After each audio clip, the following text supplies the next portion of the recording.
મજાની વાસેટી ધોઈ લીધી છે અને હવે આપણે એને જો ઝીણી ઝીણી કટ કરી લેવાની. ડુંગળીને કટ નથી કરવાની, પણ ઝીણી ઝીણી છીણી લેવાની છે.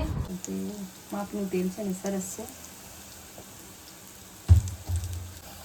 ભજીયા વાસેટીના. તો આપણા વાસેટીના ભજીયા બનીને તૈયાર થઈ ગયા છે. ગુજરાતી વાસેટીના ભજીયા. હાય, નમસ્કાર, જય શ્રી કૃષ્ણ, જય માતાજી. હું સંજય ઝાપડિયા. સ્વાગત છે તમારું ફરી એક વખત નવા વિડીયો અને સરસ મજાનો વિડીયો આજે તમારી સમક્ષ લઈને આવી ગયા છે. આ વિડીયો તમે થંબનેલ જોઈને તો ખ્યાલ આવી ગયો છે, પણ આ લગભગ તમે રેસીપી ક્યારે જોઈ જ નહીં હોય ને ક્યારે લગભગ તો મેં તો ઘણું સર્ચ માર્યું, બહુ ઓછી દેખાણી, અને તમે ક્યારે લગભગ 100% આવા ભજીયા નહીં ખાતા હોય, કારણ કે વાસોટી ભાગ્યે જ ક્યાંક મળતી હોય ને એના પાછું આપણે ભાજી કરીએ કે ભજીયા કરીએ, નક્કી ન શું કરીએ, એટલે આપણે તો એની ભાજી જ બનાવતો એટલે ભજીયાનો ચાન્સ બહુ ઓછો છે. અને આજે મેં તમારી સમક્ષ લઈને આવી ગયા છીએ વાસેટીની ભાજી. કઈ રીતે બને ને કેવી રીતે હોય તમે વિડીયોની અંદર કન્ટિન્યુ બન્યા રહેજો. જો ચેનલ ઉપર ન હોય તો ચેનલને એક વખત સબસ્ક્રાઈબ જરૂરથી કરી લેજો અને સરસ મજાની કોમેન્ટ કરી દેજો કે તમને વિડીયો કેવો લાગ્યો, આમાં કંઈ સુધારો કર્યા શકો છે. કેમ કે તમે એક નાનકડી એવી કોમેન્ટ કરશો તો અમને થોડુંક પ્રોત્સાહન મળશે ને એમાં કંઈક સુધારો વધારો કંઈક અમે કરી શકીએ. જો તમે કોમેન્ટ કરશો તો બધું શક્ય બને છે ને. જો તો સબસ્ક્રાઈબ ન કર્યો તો સબસ્ક્રાઈબ કરી લેજો ને કોમેન્ટ કરી લેજો. ને આ બાજુ જો અમારે નવ્યાની મમ્મી જો ભાજી લઈ લીધી છે. હવે ભાજીને સુધારી લીધી છે. હવે એને ધોઈને વોશ કરીને પછી એને સરસ મજાની એવી ઝીણી ઝીણી કટ કરવાની છે. ભજીયા બનાવવાના છે એ પ્રમાણે જ ભાજી લીધી છે, વધારે નથી લીધી. તો ચાલો પહેલાં હું ભાજીને ધોઈ લઉં, પછી શું કરવાનું છે એના માટે તમે આગળ બન્યા રહેજો. તો આપણે સરસ મજાની વાસેટી ધોઈ લીધી છે અને હવે આપણે એને જો ઝીણી ઝીણી કટ કરી લેવાની છે. આ રીતના જો ઝીણી ઝીણી સરસ કટ કરી લેવાની છે. ભાજી આપણી સરસ મજાની કટ થઈ જાય પછી આપણે ડુંગળીનું શું કામ છે તમને બતાવીશ, તો તમે કન્ટિન્યુ બની રહ્યો. આપણે સરસ પહેલાં ધીરે ધીરે મસ્ત મજાની વાસેટીની ભાજીને કટ કરી લઈએ. તો ફેમિલી આપણે આ રીતના આમાં ડુંગળી નાખવાની છે, એટલે ડુંગળીને કટ નથી કરવાની, પણ ઝીણી ઝીણી છીણી લેવાની છે. જુઓ તો બતાવું તમને, જો આવી રીતના ડુંગળીને છીણી લીધી છે, ઝીણી ઝીણી બધું મિક્સ કરી લેવાનું છે. તો 2 ડુંગળી મેં લીધી હતી, જે પ્રમાણે ભજીયા બનાવવાના છે એ પ્રમાણે લેવાનું છે. ચાલો તો તમે કન્ટિન્યુ બન્યા રહેજો. ચલો તો હવે આપણે એનું રગડું બનાવવાનું છે. ભાજીને ડુંગળીને એવું લઈ લીધું છે. હવે આપણે એમાં સાધારણ રવો લેવાનો છે થોડો. જો તો આપણે થોડો એવો રવો લઈ લીધો છે. હવે આપણે એમાં ચણાનો લોટ એડ કરશું.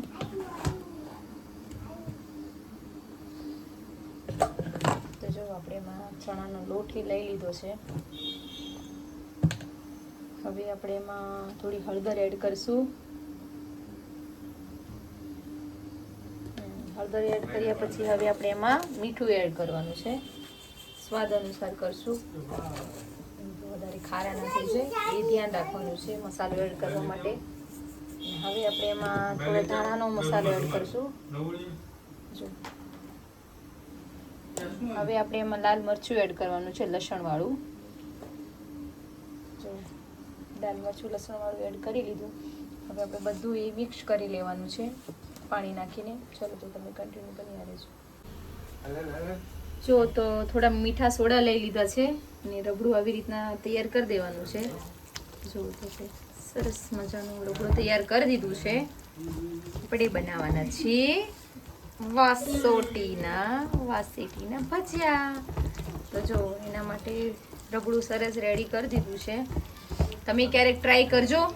અમે ફર્સ્ટ વાર બનાવીએ છીએ વાસેટીના ભજીયા. બનાવ્યા પછી કેવા પડે અને ખબર પડે કે આપણે કેવા લાગે છે. ચાલો તો તમે જોઈ લ્યો. રબડું ચણાના લોટનું જેમ આપણે ઓલા ભજીયા બનાવવાનું એવી રીતના જ રબડું તો રેડી કરવાનું હોય છે. રબડું જોઈ લો પહેલાં. તો ફાઇનલી આપણું રબડું રેડી થઈ ગયું છે. ચલો તો આપણે તેલને એવું ગરમ કરીએ ને પછી મળીએ આગળ શું કરવાનું છે. તમે કન્ટિન્યુ બન્યા રહેજો. ચાલો તો તેલ સરસ મજાનું ગરમ થઈ ગયું છે અને રબડું તો આપણું રેડી છે. ચલો તો હવે આપણે ભજીયા બનાવીએ.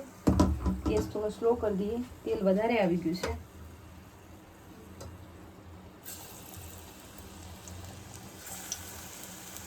વાસેટીના ભજીયા.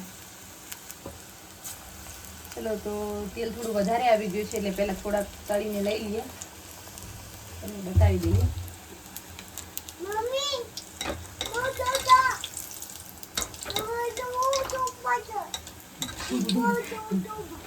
જો તો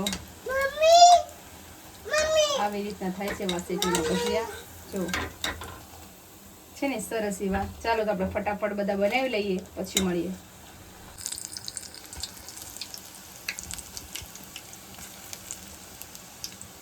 તો ત્યાંનું તેલ થોડું વધારે ગરમ થઈ ગયું હતું એટલે ઓછા તળ્યા હતા. તે માપનું તેલ છે ને સરસ છે.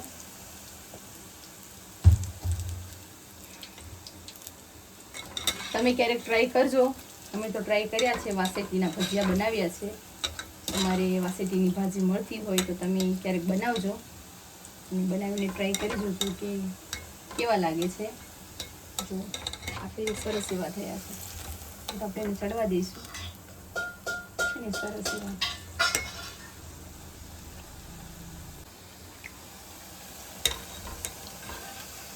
જો તો ભજીયા વાસેટીના. તો તમે ક્યારેક બનાવજો અને કમેન્ટ કરજો તમે ક્યારેક બનાવ્યા હોય તો, કે કઈ રીતના કોઈ ફેરફાર કરવો હોય તો. અમે આ રીતના બનાવ્યા છે.